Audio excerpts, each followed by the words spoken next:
2018 Alfa Romeo Stelvio drivers notes Italy's last savior may be beloved by enthusiasts, but the brand has always had a rough go in the United States.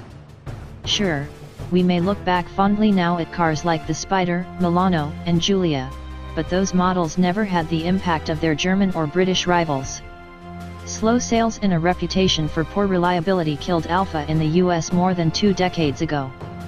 The automaker is back with cars like the 4C, Giulia and, most important, the 2018 Stelvio crossover. The Stelvio needs to sell well if Alfa has any hope of staying alive in America.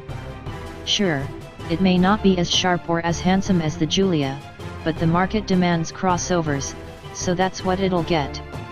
The Stelvio is jumping into a tough and highly contested segment. Rivals like the Porsche Macan, Jaguar F-Pace, BMW X3, and Mercedes GLC class are all strong competitors with handsome styling and sporty driving dynamics. The Stelvio is going to have to really shine to make a dent. Associate Editor Joel Stocksdale, the Alfa Romeo Stelvio feels very much like a bigger, taller Giulia. While this does mean that it feels a bit less nimble and frisky, it also means that it's one of the best drivers in its class. Under the hood is the same turbocharged 2.0-liter 4-cylinder making 280 horsepower. It feels just right for this crossover. It's happy to sit at low RPM on the highway, but also delivers brisk acceleration when tromping on the gas. It even sounds good, providing a growly snorty sound when accelerating. It's sort of like a grown-up version of the engine in the Fiat 500 Abarth. Ride and handling are well balanced, too. Steering is very quick, and the whole vehicle feels remarkably light. It leans significantly more than the Giulia in turns. But as crossovers go, the Stelvio is a great handler. The ride is on the stiff side, but far from punishing. I do wish the steering was a little heavier, and that the weight built up more progressively. It feels a little less communicative than I'd prefer. The Giulia connection continues inside, but this time we wish they weren't so similar. Though the dashboard is an attractive shape, there are quite a few low-rent plastics strewn about.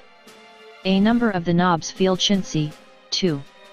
There's not a lot of knee room up front, either, and the seat could use a few more adjustment options. One thing the Stelvio's interior nails, though, are those wonderful shift paddles. They're huge column-mounted units that are easy to find regardless of your hand position. They have a chunky action, and they're made from solid metal that feels great. So yeah, the Stelvio is pretty much a big Giulia. That's good and bad, but if you want a practical crossover that isn't dead inside, the good will outweigh the bad.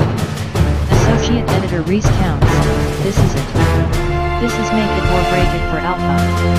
If it can't sell a crossover to a consumer base foaming at the mouth for high-riding hatches, then there's nothing that can save the company. The ingredients are all there: handsome design, exclusive badge, and sporty dynamics. Only time will tell if customers can look past Alfa's less than stellar reputation and pick the Stelvio over something like the Macan or F-Pace. That's the problem with the Stelvio. The competition is all really strong. There's hardly a bad apple among the bunch, making the job even tougher for Alfa. Still, first impressions are strong.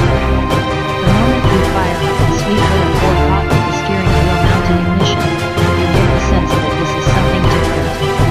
Like Joel said, this feels like a big Giulia, for better or worse. The interior is simple and clean but filled with a number of cheap materials. That said, I like the steering wheel and column-mounted paddles. It's not all bad news. The Stelvio's steering is extremely quick.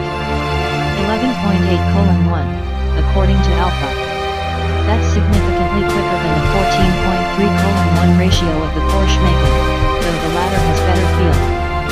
Small inputs in the slightly overboosted Stelvio steering make the crossover feel light and maneuverable.